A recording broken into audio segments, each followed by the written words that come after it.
My wife cheated with my cousin and bragged she'd take half my fortune in divorce, so I revealed our marriage was annulled years ago and left her with nothing. You're enjoying these stories and want to support the channel? Don't forget to hit that subscribe button. It really helps our channel. Now, let's start the video. The original poster starts by saying, "Hey, everyone. Ever had someone you gave everything to turn around and stab you in the back? Well, I've got a story for you. Let me take you back to where it all began. My name is Gabriel, and I'm 54 now, but this story starts nearly 5 years ago. I was 49, successful, confident, and if I'm being honest, a little restless. My life was stable, the kind of stability most people crave but rarely achieve. I had wealth, respect, and the freedom to do as I pleased. I have 2 kids, Sophie and Ethan, from my wife who passed away suddenly in my late 30s. I dedicated my life to my kids, but after they grew up and built their lives, I didn't have someone to share my life with after my wife passed away, and that absence felt sharper as the years went on. I wasn't entirely alone, though. My cousin, Marco, 39, male, had always been there for me, almost like the brother I never had. We grew up together, inseparable as kids, and over the years, he became a trusted part of my inner circle. Marco wasn't just family, he was someone I could lean on, someone I thought I could always trust. Although he was a master of charm, he was a disaster in execution, jumping from one failed venture to the next, a boutique that folded, an app that vanished. We always laughed about it. I met Christina. It was at a charity gala in the heart of Manhattan, one of those events where everyone was there to rub elbows and prove they belonged. I wasn't expecting anything beyond another night of polite conversation and calculated networking. But then she walked in. Christina was radiant. At just 24, she had this effortless charm that drew everyone's attention. Her laughter filled the room like music, and her smile could stop time. She wasn't just beautiful, she was magnetic. I couldn't take my eyes off her. When I finally mustered the courage to approach her, I felt like a teenager again, nervous and unsure of myself. "Gabriel," I said, extending my hand, trying to hide the fact that my heart was pounding. "Christina," she replied, her voice light, her handshake firm. There was something in her eyes, a spark that made me feel like I was the only man in the room. We spent the rest of the evening talking. It didn't matter that she was younger than me, or that we came from completely different worlds. In those few hours, it felt like we'd known each other forever. She told me about her dreams, her love for travel, and her hunger to experience everything life had to offer. I was captivated. Over the next few months, our relationship blossomed. Christina had this ability to make the mundane extraordinary. A simple dinner felt like an adventure. A quiet evening at home felt like a scene out of a romance novel. She made me laugh. She challenged me, and for the first time in years I felt alive. I introduced her to my world, and she embraced it eagerly. Christina loved the finer things. Luxury cars, private jets, and 5-star hotels. But it didn't feel superficial at the time. She made me believe she loved me, not just the life I could provide. Looking back, I wonder if that was the first lie I told myself. Over the months, she also met everyone important to me, including Marco. He was his usual charismatic self, charming her with his easy jokes and warm demeanor. Christina fit in with my family effortlessly, or so I thought at the time. I remember feeling a deep sense of pride watching her laugh at Marco's stories, like the 2 most important people in my life were forming a bond of their own. Speaking of Marco, since Christina entered my life, Marco was pushing his latest project, a nebulous tech startup he claimed would revolutionize data security. He talked about it incessantly at family gatherings, peppering his pitch with buzzwords like disruption and synergy, but never offering a clear explanation of what the business actually did. His persistence, however, began to wear me down. I'd spent years dodging his pitches, but when Christina started championing his ideas as well, I began to reconsider. "You should really think about it," Christina said one evening, her enthusiasm infectious. "Marco's on the verge of something big. He just needs someone to believe in him." Her words planted a seed of doubt in me. I didn't trust Marco's track record, but I trusted Christina. I wanted to support him, to give him the chance he kept asking for. She was my good influence. She made me love her more through these kind moves for me to strengthen my connections with my beloved ones. It wasn't long before I proposed. I spared no expense. A candlelit dinner on a yacht in the Mediterranean, a custom-designed diamond ring, and a string quartet playing her favorite song. When she said yes, I felt like the luckiest man alive. Our wedding was a grand affair, held in the gardens of our estate in the Hamptons. Every detail was perfect, from the flowers imported from Holland to the celebrity chef who prepared the menu. As Christina walked down the aisle, a vision in white, I thought to myself, "This is it. This is my forever." The first few years of our marriage were blissful. We traveled the world, spent lazy weekends in our penthouse overlooking Central Park, and hosted extravagant parties that were the talk of the town. Christina had everything she could ever want, and I made sure of it. But even then there were signs, small, almost imperceptible cracks in the facade. She'd occasionally make comments about wanting more excitement or joke that I was too predictable. I laughed it off, chalking it up to her playful nature. After all, I was giving her the world. What more could she want? I didn't realize it then, but those cracks were the first warnings of what was to come, and I, blinded by love and trust, ignored them all. It's funny how love can make you blind. It makes you see what you want to see, hear what you want to hear, and believe what you want to believe. And for those first few years, I believed with all my heart that Christina loved me as much as I loved her. But love, as I would later learn, is not always enough. Sometimes, no matter how much you give, it will never be enough for the person who doesn't know how to appreciate it. And Christina, as I would come to discover, was that person. The cracks in our perfect life were only the beginning. What came next shattered everything I thought I knew about her, about love, and about myself. But at the start, all I saw was the beauty, the joy, and the promise of a lifetime of happiness. Christina was my everything. I just didn't know how much that everything would cost. After our grand wedding, Christina and I settled into what I thought was a perfect life. I worked tirelessly to ensure we had everything we could ever want. Money wasn't just a tool, it was my love language, my way of showing her that she mattered more than anything. And Christina, she thrived in the world I'd built for her. Our penthouse in Manhattan became her playground. It overlooked Central Park, a view she adored. She'd stand by the window, gazing at the city lights and say, "Gabriel, you've given me a dream." It felt good to hear that, like my hard work was validated. I wanted her to be happy, and every time I saw her smile, it felt worth it. Christina quickly grew into the role of a socialite. She became the centerpiece of every party we hosted, the woman everyone admired and envied.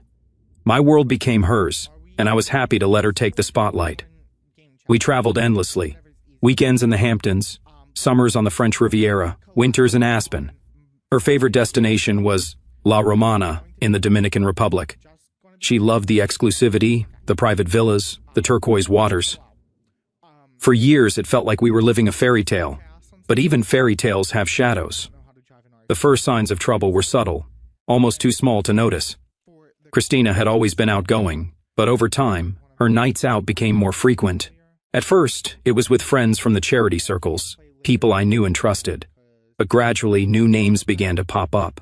"Just some friends I met at the gallery," she'd say, casually brushing it off. I didn't think much of it. Christina was young and I wanted her to feel free, not trapped by the age gap between us. But then she started coming home later and later. Her excuses grew flimsier. "It was just such a great night, you wouldn't have enjoyed anyway," she'd laugh. I started feeling a gnawing doubt in the back of my mind. Was this normal? Was I being paranoid? I chalked it up to my insecurities about our age difference. I told myself that Christina was just enjoying her youth, that I had no reason not to trust her. After all, she always came home and always reminded me that she loved me. One night, I walked past the study and heard her talking on the phone. Her voice was low, almost a whisper, but the words I caught were sharp enough to cut through me. "He's great for stability," she said, followed by a soft laugh. "But he's so boring. I mean, he's Gabriel. What was I supposed to do, say no to a man with that kind of money?" I stood frozen, unable to move or breathe. Was she talking about me? She had to be. I wanted to storm in, demand an explanation, but I couldn't. My legs wouldn't move, and my mind was racing too fast to form a coherent thought. I quietly stepped away, pretending I hadn't heard anything, but her words replayed in my head all night. Stability, boring. My name spoken like an obligation rather than a treasure. The next morning, I tried to act normal, but something had shifted. I watched her more closely, noticing things I'd ignored before. The way she glanced at her phone constantly, the sudden bursts of laughter at texts she refused to share, the new friends who always seemed to be younger, more vibrant, and not part of our usual circle. I wasn't about to jump to conclusions without solid evidence. I needed hard facts to back up what my intuition was already screaming. No way was I going in blind. One night, I mentioned to Marco that Christina had been acting distant. He waved it off with a laugh. "She's young, Gabe. Probably just needs a little excitement. Don't read too much into it." His words reassured me, and for a while I convinced myself he was right. However, it wasn't long before the proof began to appear. One evening, while Christina was in the shower, her phone lit up with a message, and I wasn't going to miss an opportunity like that to ensure the message was from someone named L. It read, "Can't wait to see you again. Love you." My blood ran cold. This wasn't a friend. Friends don't send messages like that. Christina came out of the shower, oblivious to the storm brewing inside me. I didn't say anything, not yet. I needed to understand what I was dealing with. I started piecing things together, the late nights, the cryptic phone calls, the way she'd been pulling away from me emotionally. It all pointed to one thing. Christina wasn't being faithful. Another straw came during a family dinner at my cousin Marco's house. Christina had always been friendly with my family, but that night her laughter with Marco felt different, too familiar, too intimate. I noticed the lingering glances, the inside jokes I wasn't a part of. There was a moment when all of us came inside the house. They stayed for a while outside, saying that they're coming. Once I noticed her absence, I went to check on her. There she was, standing too close to Marco, smiling with shyness, and he was getting closer. I immediately called on her with a steady and firm voice. I almost ruined the whole night, but I was too wise to act childish. I had my own other ways, obviously. It didn't take long for me to notice that there was something between them. Any awake man would notice. The betrayal wasn't just with strangers, it was with someone I trusted, someone who shared my blood, my cousin. The realization left me breathless and furious. This wasn't just about infidelity, it was about betrayal on a level I hadn't imagined. But still, I said nothing. I needed time to process, to figure out my next move. This situation required precision. I'd spent years building a life of stability and control, and now everything felt like it was spiraling out of my hands. The cracks in our life of luxury had widened into fissures, and I knew it was only a matter of time before everything came crashing down. But if Christina thought she could get away with this, she underestimated me. After that dinner at Marco's, the pieces of Christina's betrayal began to form a picture I could no longer ignore. The woman I had given everything to, the love of my life, my partner, had been lying to me, and the lies weren't just small ones. They were deep, calculated, and cruel. For days I lived in a haze, alternating between heartbreak and rage. My mind replayed every suspicious moment, every strange look she exchanged with Marco, and every late night she couldn't explain. I didn't confront her immediately. I wanted more evidence. Maybe it wasn't Marco. Christina's phone became a gold mine of damning proof. Late one night, while she was asleep, I finally worked up the courage to unlock it. My hands trembled as I scrolled through her messages, but what I found made my stomach churn. There were texts from Marco. L, I knew it was him. She mentioned his name in one of their conversations. Explicit, vulgar messages that left no room for doubt. They joked about their stolen moments, their plans to meet up while I was working late. It felt like a dagger to the chest. I'd given her the world, and this was her gratitude? And with Marco of all people. My cousin, someone I'd grown up with, trusted, treated like a brother. But it wasn't just Marco. There were others. Flirtatious exchanges with strangers whose names I didn't recognize. Messages confirming rendezvous at upscale hotels I'd never been to. Christina's hunger for excitement extended far beyond what I could have imagined. That night, I sat in my office. In front of me lay a folder filled with evidence, messages, photos, every damning lie Christina thought she'd hidden so well. For a moment, I let myself feel the weight of it all. The years I'd wasted. The love I'd poured into someone who never truly deserved it.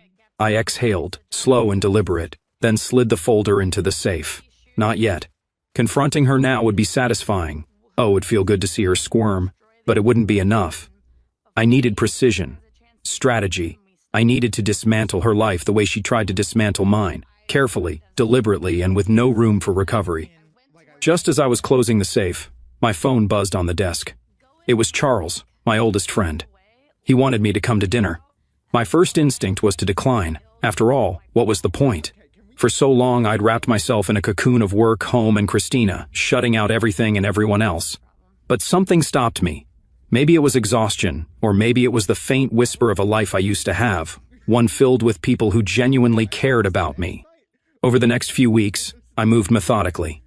I met with my lawyer, transferring assets out of our shared accounts, and ensuring Christina's access to my world was slowly but steadily cut off. She hadn't noticed yet, too preoccupied with her endless girls' nights and frivolous shopping sprees. Each small step felt like a victory. When the joint credit card declined for the first time, I felt a flicker of satisfaction. That evening, Christina stormed into the penthouse, fighting confusion. "Gabriel, there must be some mistake." she said, waving the card in my face. I'll look into it, I replied, keeping my tone calm, almost disinterested. She didn't press further, too proud to admit the humiliation. But it wasn't about the money for me, it was about breaking the trust in everything I gave her. Little did she know, this was only the beginning. Then I started to clean things up with Marco first, since this trustworthy guy left me no choice. His smug demeanor, his constant hovering around Christina, and the subtle way he always steered conversations back to his business. It was all too calculated. When I finally pieced it together, I decided to confront him directly. No theatrics, no warning, just the truth, raw and unvarnished.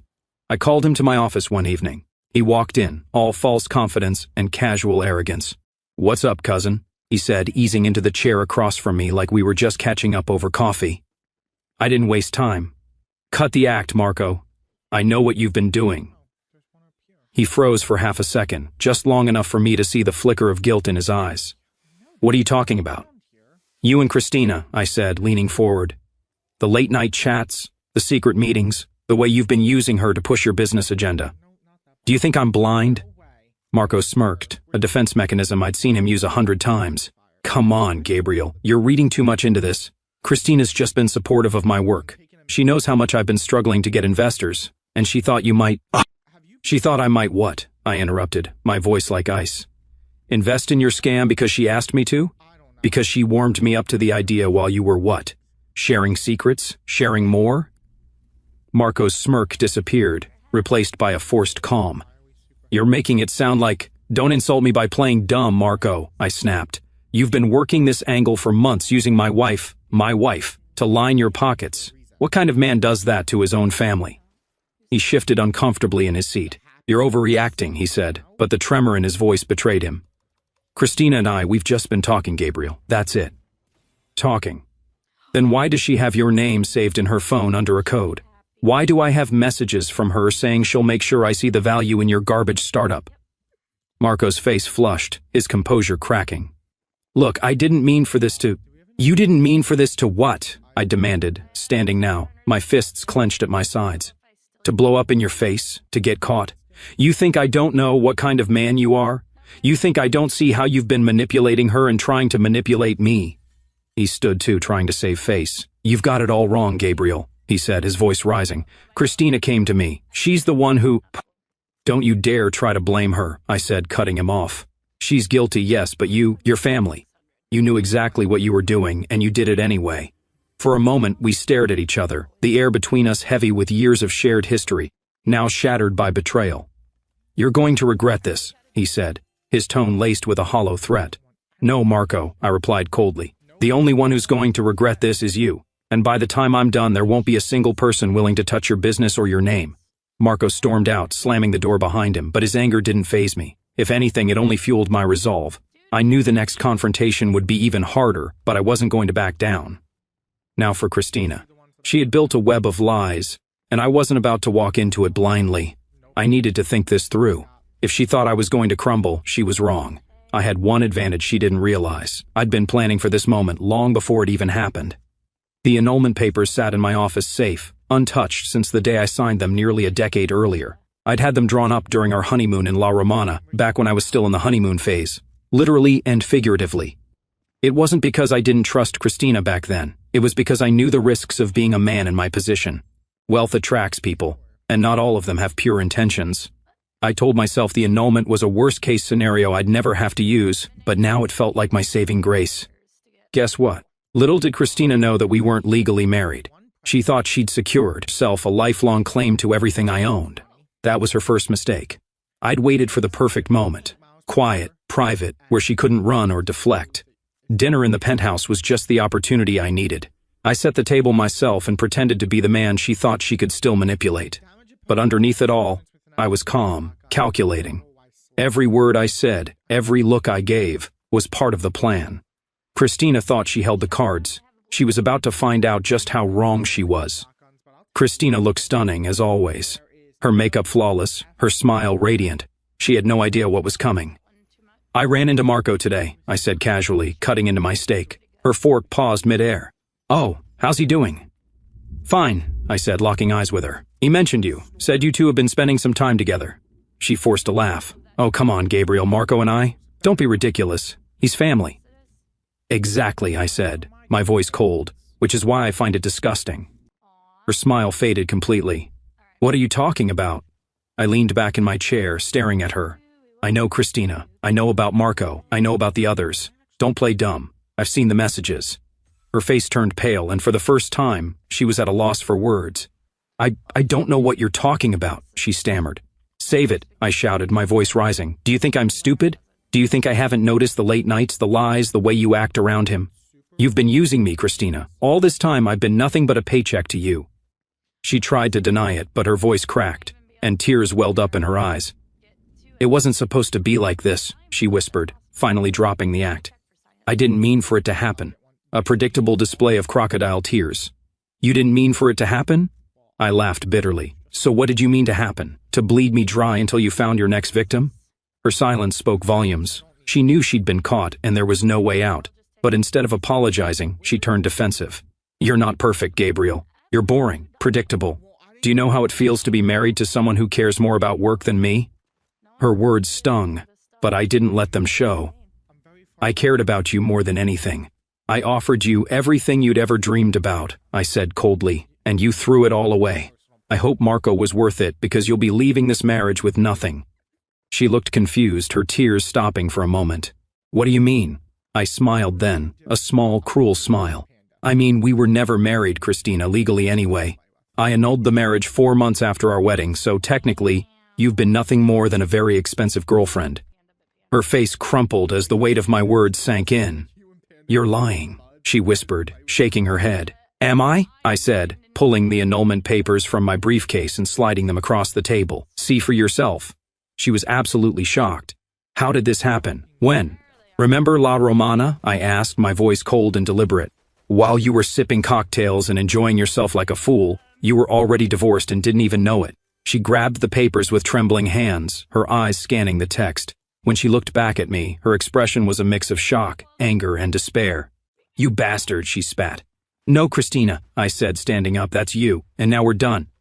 I walked out, leaving her sitting there in stunned silence. The war wasn't over yet.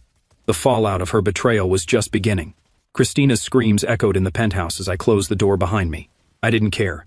For the first time in a decade, the weight of her presence was gone, and I felt strangely calm. I had no idea where to go. My home, my sanctuary, had been tainted by her deceit, so I decided to go to the one place where clarity had always found me, the office. The next morning, my lawyer called. Gabriel, are you sure you want to do this publicly? He asked, his voice cautious.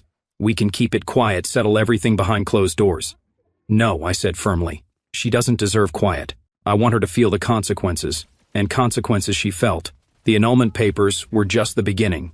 I removed her name from everything, cars, properties, even the shared memberships to exclusive clubs. By the end of the day, Christina's life had gone from penthouses and private jets to 4 suitcases and a guest room at her friend's apartment.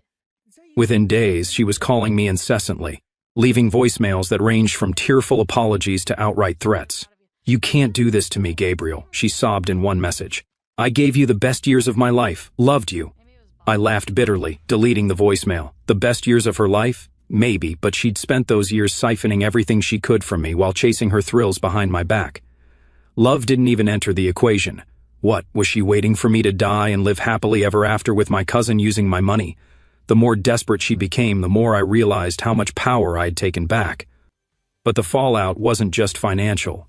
Christina's betrayal had cracked open my personal life in a way I hadn't anticipated.